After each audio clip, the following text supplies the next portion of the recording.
Okay, hey YouTube. Today I have my shark test hand video for you. So for those of you who want to know how to play sharks and what a regular hand might look like and how you play the deck, this is the video for you. So we can start right away. I am going to be playing this from the vantage point that I would be at during my remote duel tournaments and stuff. So I don't currently have any better setup to record this, but this should be good for now. So yeah, let's do a couple shuffles. It's pretty shuffled already, but let's see what we can do for our first test hand. So let's see if we can show off a really good hand first. So unexpected die, angler again, XYZ import, and lantern shark. So interesting. Excuse me. So this hand's pretty decent, actually. We're gonna get some good stuff out of this. So first we're gonna go with unexpected die. This, in my experience, I'm trying to think back. I don't think I've ever had my unexpected die ashed. I don't think so, at least. People think it's just not a good enough hit, because if you're summoning like a tracer with a quick launch, that's a little different than summoning what you know is going to be a non-effect monster. So I don't think we're likely to see very many interruptions that hurt us too badly. So next we're going to normal lantern shark and use its effect to special one of our anglers. Want to do that first because if you special angler from your hand, you can't special cards from your hand for the rest of the turn, and we still have another angler we want to special. So we're going to go into our first Bahamut. This is our fourth summon, and use Bahamut's effects, so we can summon Toad on our fifth summon, so that we are now protected from the beard. Then we're going to special the angler from our hand, overlay for another Bahamut, detach material to summon another Toad, and finally, what we're going to do is we are going to detach, well, not really detach, but we're going to overlay two of our Bahamuts and summon a Utopic Future. And then on top of the Utopic Future, we are going to summon a Draco Future. So pretty decent board all on its own, but now we have a different piece of interruption as well. We have an XYZ import, so we can set that and pass to our opponent. So on opponent's turn, we're going to be able to recur 2 waters back from the grave. I'll probably add back an angler and a lantern shark. We can do that because we negate with Toad, so if opponent does something, we chain Toad to negate. It tributes for costs. And if we want to set the card we destroyed with the negate effect, then we can do that. And then in a new chain, we can target Lantern Shark to add back to our hand. Probably do that first. And then we use Toad again, and then we can add back the Angler. We don't need to add back the Toads at this point because we still have a Toad and Bahamut in our deck, and we can also still recur these. And so let's say, you know, we probably detach the Utopic Future for that negate, and then use an XYZ import. What to be clear, what this does is it targets a XYZ monster you control and a monster your opponent controls with less attack than the XYZ monster you targeted, and it attaches it to it as material. So one of the things I did during my 4-1 second placing at the Card Brawlers locals was when I was playing Tri Brigade. These are just only negates, right? So if they normal not a Tri Brigade, a Zodiac, and then go into Borbo and try and do that, they're going to be able to take away a lot of my negates. Just by going into that and then ranking up into a two material Zeus, excuse me, and that's gonna just one card take out all my pretty much, or actually 2 of my negates. It would force out both negates because they'd Zeus once, you'd negate, and you'd Zeus twice, and you'd have to negate again. They probably would only have a 4 material Zeus, but what I did is they enter the battle phase at the beginning of the battle phase, so they've committed to their battle phase. You target their Borbo and your Draco Future, or any of your other XYZ monsters for that matter, and attach it to it as material, so they've wasted their battle phase. They're not going to get a Zeus. and they've also used their normal summon, so they're pretty screwed at that point. So, and then you draw for turn. We have an Ash. This is just gonna get you another rank 4. You can make like a Bahamut, excuse me, a Bahamut, or what else can you make? You could make a Daigusto Emerald. You could, I don't know, you could do lots of stuff, but at this point you're pretty set for your plays. So that's the first hand. Let's get into the second one. Okay, so that was a pretty good hand, but let's see if we can get an even better one in this next test hand. Hopefully I can show off the triple toad utopic Draco Future combo. But if I don't happen to be able to get a hand like that, which I probably should be able to, given how often it's really capable of being made, then I'll just do a quick little guaranteed combo thing at the end of this video. So next we have Buzzsaw Shark, that's good. Tinglefish, okay. Veiler, decent. Shathana and Tinglefish. So excuse me. So this is, again, it's a decent hand. It's gonna get you a decent amount, but not the most. It's not gonna get you triple toad in Draco Future. It's just gonna get you double toad. So first you're gonna go with Shathana's summon. Normal Tinglefish. Its effect will summon Buzzsaw. We will then go into our first Bahamut. Attach for Bahamut. Summon a toad. Then go Buzzsaw Shark, target itself. To summon, yeah, let's probably go with a Silent Angler. It's probably the, one of the ones I'd most like to add back to my hand, other than Buzzsaw Shark. But to be honest, it really doesn't matter too much what you summon out. It might change when we get the new White Mirror spell card, which allows you to reborn a level 4 fish from your grave and then add that same card to your hand. So we might have to change things up of what we summon then, but for now, excuse me, this is fine. It doesn't really matter. So going to summon a second Bahamut, summon Toad, and like the last hand, go into a Utopic Future and then Draco Future. So it's a very similar hand. We also have an Effect Veiler. This also outs the same problem that I was expressing last time. Your opponent summons a Borbo. Now you can't have them commit to their battle phase because this has to be done in the main phase, but they attempt to enter battle. You Effect Veiler their Borbo, so now they can't attack you directly. So they'd have to just attack into one of these cards and they would basically have to destroy it, and that wouldn't get them anywhere. So that's another thing I actually did this past week. So very similar outcome. Let's get into the third one. Okay, here we go with the third test hand. Like I said, after the first one, I really hope we can get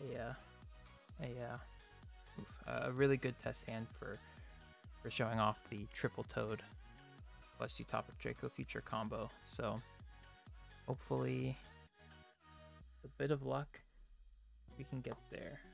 I usually get a hand that can make it pretty often. It's not every single hand, of course, but this doesn't look good for triple toad though. So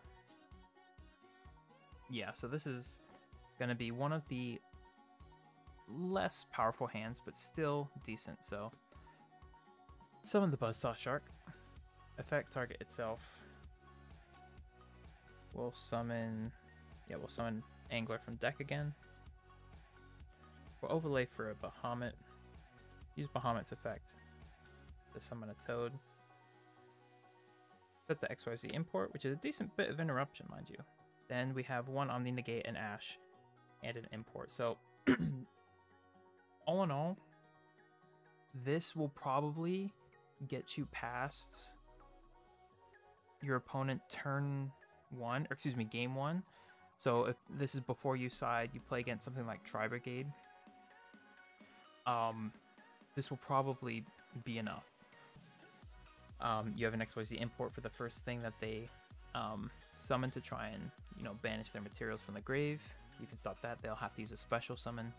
You can negate with Toad. You can also try and stop them from getting the cards into the graveyard in the first place with Ash, or stop them from drawing whatever. It'll be a little more difficult, but probably you're okay. Against Drytron, this hand is not great. You have some forms of interruption, so you'll have, say, if they do an alpha, you can negate that. Then you can do a Toad negate on maybe the Ben 10 or something to get them into their plays. And if they summon, what'd you call it? Was it Fafnir, their XYZ monster, the Drytron XYZ? When they try and use Meteonis, you can yoink it into your Bahamut, because I believe its base attack is 2k, so you can do some stuff with that too, but against Drytron it's going to be a lot more difficult. So you'll have to watch out for that. So not the greatest test hand, but you know, as all decks have, there's always some of those. So let's try one more and see if we can get a really decent, really good test hand. Okay, test hand number 4.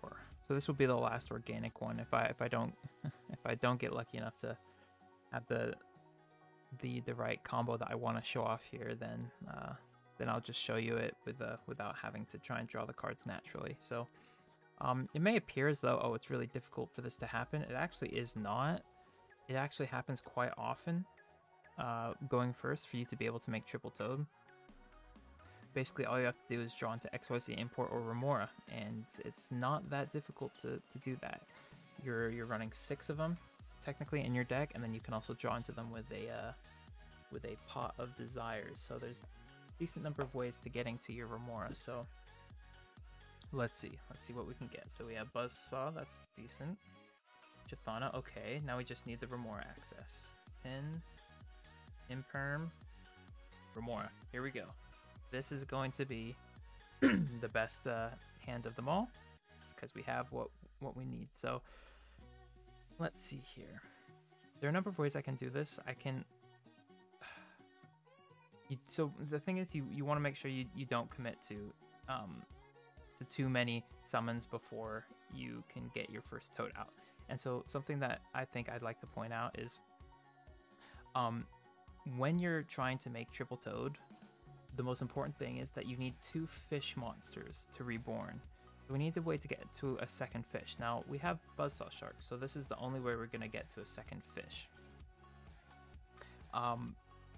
So it's important that we use this and another fish to make our first Bahamut.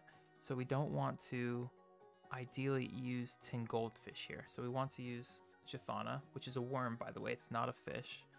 As well as Tin Goldfish, also not a fish. And then we will normal summon Buzzsaw. We don't want to normal Tin Goldfish because then we're not going to be able to overlay 2 fishes together to make the first Toad before we're in Nibiru range. So we'll go Buzzsaw Shark, target itself. Summon a fish. We can just summon Leafish this time. And so we have to use 2 fishes. We need 2 fishes in the grave for this to work. So we have to make sure we use the 2 fishes to overlay into our first Bahamut. Use Bahamut's effect, go into Toad. Then overlay the first Bahamut for a Vespinado. We can overlay Vespinado onto a rank 4 XYZ monster once per turn. And now we have 2 XYZ materials attached to an XYZ monster. So we can detach 2 of them to special summon XYZ Remora from our hand. This is an inherent summon, or as a judge would prefer, a summon that does not start a chain, or an effect that does not start a chain. But on field, we then use its effect to target the 2 fishes and summon them back. So you can see how the 2 cards we used for the summon were the only 2 cards in the grave. So we need those 2 to be fish, because Remora has to target 2 fish. It has to be 2 and it has to be fish.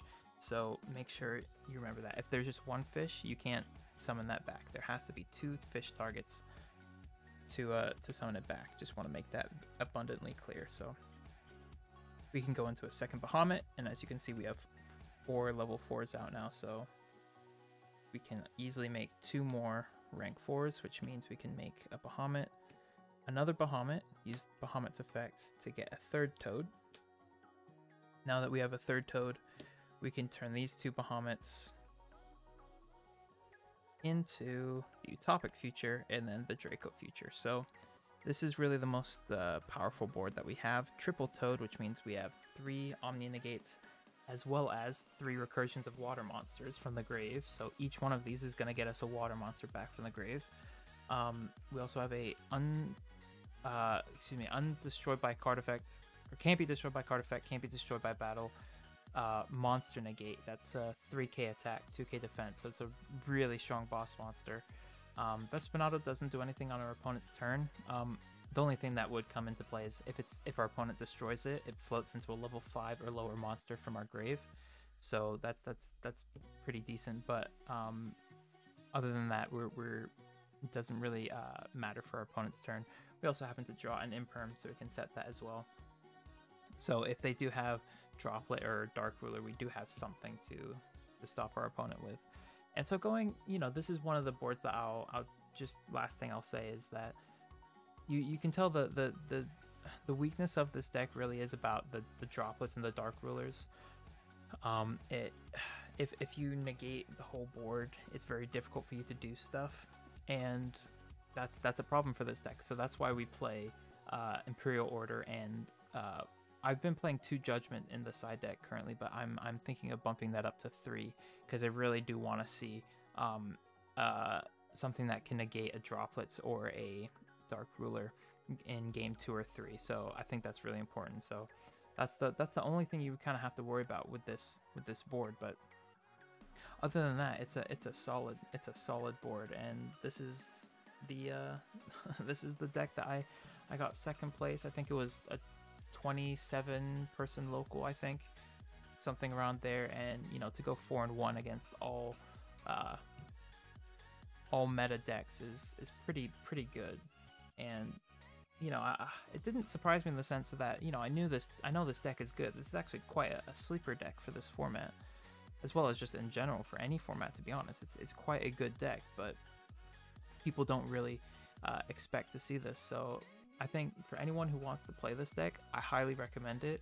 It's not too expensive. The only expensive kind of cards really are Draco Future, which in the US is about 15 bucks on TCG Player, and Zeus is now down to like 40 bucks, and it's also getting a reprint in the Megatons.